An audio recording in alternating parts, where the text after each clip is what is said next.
Welcome back, everybody. How's it going? So today we are going to be firstly finally coming back to the Japan storyline. We've been letting this off for way too long now. But secondly, we're gonna be doing a lot of stuff in Greece. Yeah, a lot of stuff today. Hope you guys enjoy the video. Make sure to hit that like button, hit that subscribe button. Let's go. So firstly, these guys are gonna get a dual invasion, like a 1-1 combo, easy knockout type style from Shanghai, and these guys, these red guys, and basically Shanghai's gonna do this because they're gonna say that these guys this island has a lot of natural resources that Shanghai requires to keep its economy afloat. So yeah, that's a complete lie. This island has literally nothing on it. But you know what? They need the PR win, if I'm being honest. So yeah, they invade that. Now before what is happening, bro?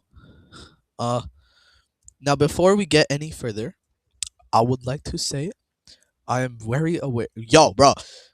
I am very aware that the previous video on this channel, the quality was absolutely trash and garbage. I have no idea what happened with my screen recorder. I uploaded that, and then yesterday I went to watch it and I was like, you know what? I want to see how this video turned out, you know? And I see it and it was so trash. I was like, is my laptop just cooked? Is YouTube just like not putting it on 1080p? What's happening? Turns out it was my screen recorder. So, you know what?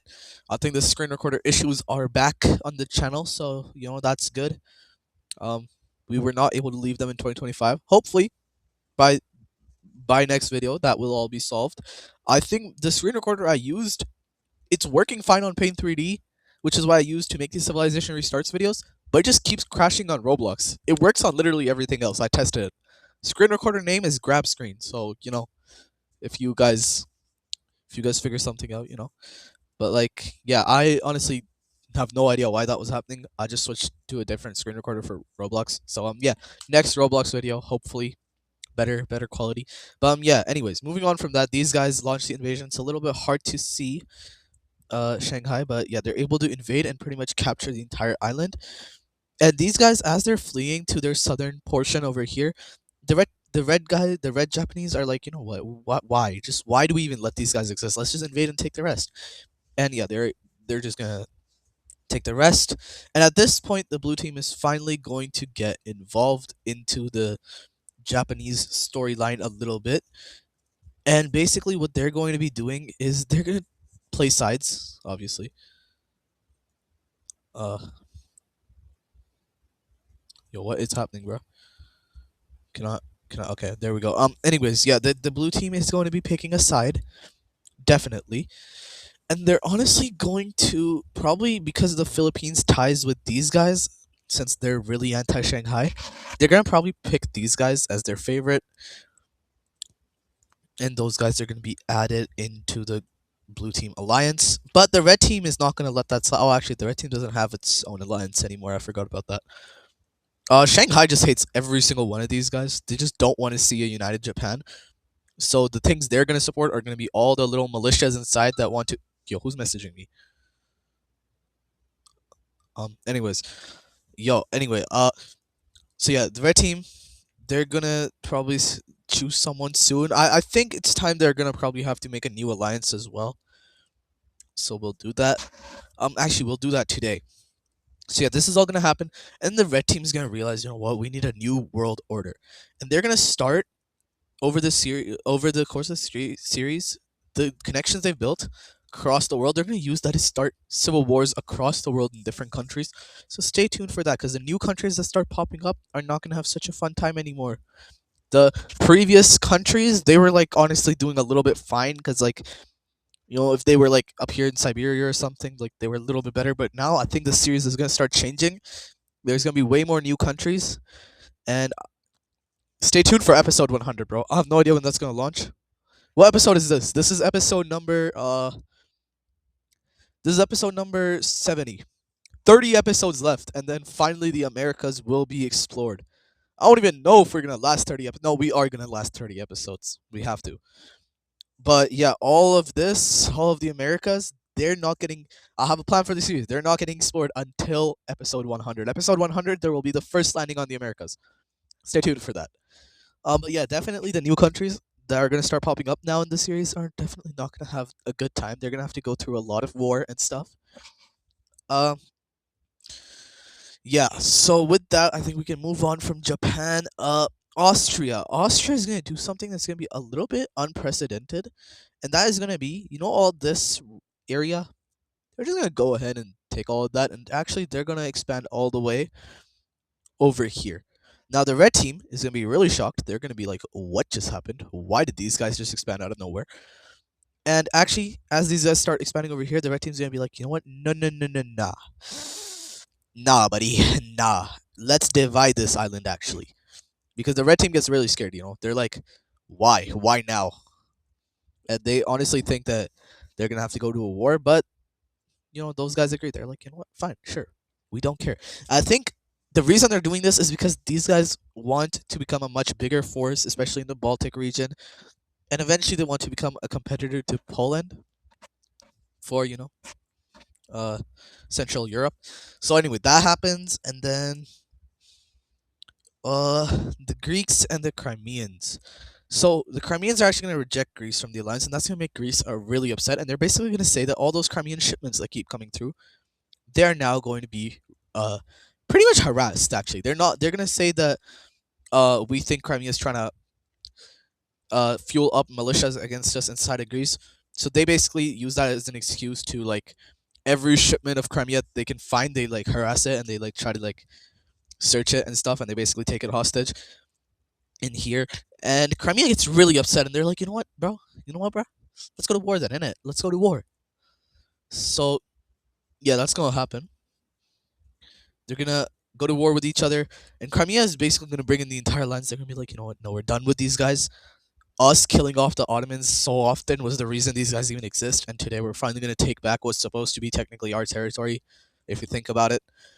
So yeah, they invade, and immediately the capital of Greece falls, and it's looking like Greece may once again fall back into somebody else's hands. And as Crimea starts expanding, the red team actually supports Crimea, and so did the Ottomans, which completely changes everything. Now the red team supports Crimea because they want an unstable Greece. Like I said, they realize that the states that exist right now are never going to ally with them. So they want new states to be created, and they know if Crimea invades this, there will be a united and a common enemy amongst all Greek. The red team will be able to use that to their advantage. And as East Greece falls, uh, Athens is gone. The north quickly is destroyed since the red team is now pouring in so much money alongside the Ottomans. And eventually, Crimea wins Greece over. Anti-Crimean sentiment goes crazy, and probably in the next few episodes, the red team's plan will probably come true, if I'm being honest. Now, taking a look at this, first things first, the Crimeans are going to repay the red team as well as the Ottomans. For the red team, they'll actually do a little bit of a trade. They're going to give the red team this in exchange for Istanbul's north back. So that's something. So now I guess the north and the south of Istanbul, and actually this entire like region is kind of now split. These guys don't have the monopoly anymore. Ottomans, they're actually going to get something out of it as well. They're going to get this land back. That's something. And then the rest is actually going to get transformed into a Crimean colony, with a lot of countries actually wanting to purchase a lot of land. So actually, this northern land is going to be sold off to these guys who are just going to annex that. Uh, yeah, that's just a little thing that's going to happen. They'll just purchase that. But with all this, a second thing is actually going to happen. The red team is actually going to sell something to the Ottomans. And this comes because they need to basically make back some of the money that they just spent on this war. And so unofficially, kind of officially, they basically sell this to a third party. Like a lot of people get really mad, a lot of their supporters, because they're like, "Bro, why are you selling to our enemies, bro? Why are you selling to the ops?" But yeah, the red team needs it to kind of keep their Mediterranean economy alive, because they need a big amount of cash to develop weapons, since they're now becoming militaristic and they want to like overthrow a bunch of governments. So they give that to Ottomans. So I guess now there's three powers that control this little region. Ottomans are also getting a lot of skirmishes from these guys over here, because these guys want the Ottomans to get out of Europe, and they want all this to be their territory. So yeah, with that, what's left? East Siberia. The Eastern Siberians are finally going to have something of their own happening, and that's gonna be expansion and new states being created. Now, Shanghai no longer has the money for this, so they're gonna start selling a lot of territories. And the first territory they're gonna sell is this one to these guys. Now there is a lot of sentiment for independence over here, so that's already gonna become an issue. But these guys are now gonna want to kind of like connect their two regions. So they're gonna annex a gigantic chunk of land that's gonna make everybody else really upset. Not only they're gonna do this, they're gonna take a massive loan out of these guys. And they're gonna use that to buy all of this. Now Shanghai doesn't want to sell. And so these guys do something that kind of nobody expected. They actually go to war with Shanghai, which is something like no one thought was going to happen. But they actually don't go to war alone. They actually organize a gigantic coalition of literally everybody except for these guys and these guys. So these guys, and these guys get involved, and they launch war against Crimea and not Crimea, Shanghai. And Shanghai actually at this point realizes that this war is probably going to cost more than they will ever be able to get out of Siberia. So they agree to still sell it at a cheaper discount. Yeah, Shanghai just got beat up pretty bad. And this is sold to these guys, but these guys are not going to fully annex it because they're going to give a large chunk to these guys who want a somewhat warm water area thing.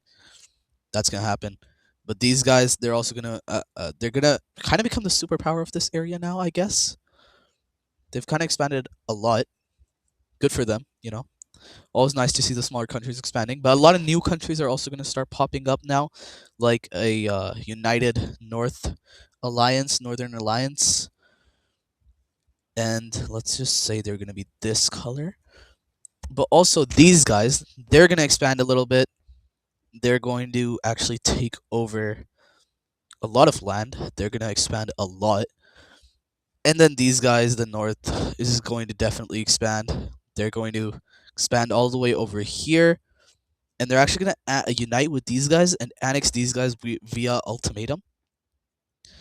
So those two territories are now gone, and I think you can see where this is going. A big Siberian war is probably gonna start coming up in a new video. I think this video is a little bit less heavy on the content because I want to talk about the political and economic situation of the series right now.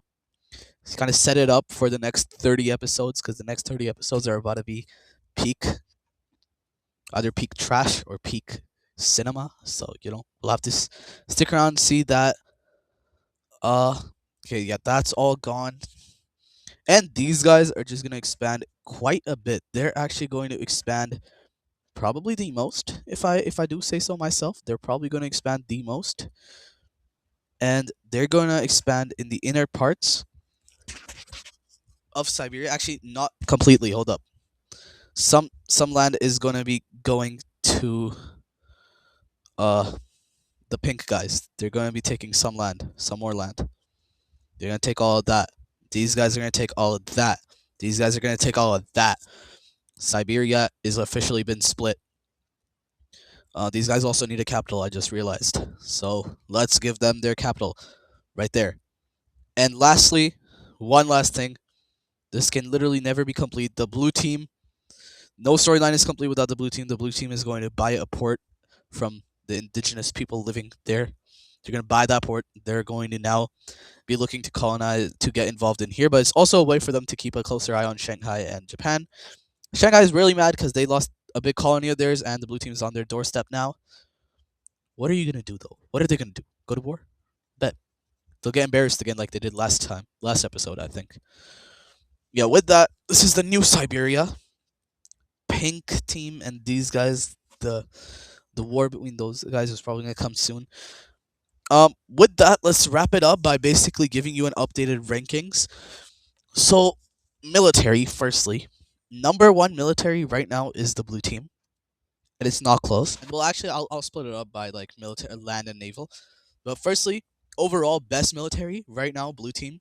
Number two, I think it's finally the red team. They're back on top. And number three, I would argue it was the Greece, but about 5 seconds ago they kind of stopped being the best. So I would honestly say maybe the rebel Mughals, maybe. but I don't think they count as their actual country. So like um, these Japanese guys, their blue team allies, I think they're probably going to be number 3, number 4 Crimea, number 5 hmm, number 5. Yo, wait, is this still French? Is this still French territory? The French still exist a little bit. Let's quickly add that to today's video. Uh, these guys go to war with these guys, and they completely take it over, and they destroy the French because I don't know why the French still exist, and they're gonna expand to connect their two territories. I genuinely got no clue. That's my fault. That definitely slipped up a little bit. Those guys, there's no reason they should still exist. So yeah, that's gonna happen. Uh, yeah. Anyways, the rankings. Yep, definitely. So Crimea's number 4. Who's number 5? I think either the Ottomans or Shanghai. Yeah, Shanghai. Ottomans or Shanghai probably. All right, now, by naval, the red team number 1, Crimea number 2, red team number actually no, Ottomans number 3, red team number 4, and probably these guys are the Himalayan guys number 5. And then by land, blue team number 1, red team number 2, probably Shanghai number 3. Actually no. Number 3, I would say it might honestly be the Mughals still. Number 4, Crimea. Number 5, Ottomans. And then lastly, GDP nominal. I think just the overall GDP. Number 1, blue team. Number 2, I feel like it is the Crimeans. Number 2, Crimea. Number 3, I want to say the red team GDP is at 50 trillion now, so it's been climbing crazy. So they are at 50 trillion. They are number 3. Number 4 is these Indonesians. I think they're number 4 because they're honestly underrated. They haven't been in a war ever, like for a very long time, so they kind of get left unnoticed. But they are very, very big and very, very strong. I think they're almost as big as the red team. Yeah, they're number 4, and then number 5 is probably gonna have to be. Hmm, hmm. It's not Shanghai. Shanghai is literally under a trillion right now. I think Georgia their capital just got burnt down. Caspia, I guess. Caspian Republic. And then by the richest citizens, number 1 is no longer the blue team. It's actually these Indonesians. Number 2 is the blue team. Number 3 is not Crimea. It is Georgians. Number 4 is not Crimea. It is Caspians. Number 5 is not Crimea. It's these guys. And then number 6 is Crimea. And then number 7 is red team. As you can see, the world is changing. The world order is changing. Crimea's domination is probably ending. I think it's probably going to go to somebody else in the alliance, so it doesn't really matter. But it is ending, so if you're a Crimea fan, I would be a little bit scared. But yeah, with that, I'm gonna end today's video off. I hope you guys enjoyed. Make sure to hit that like button, hit that subscribe button. I'll see you in the next one. Goodbye.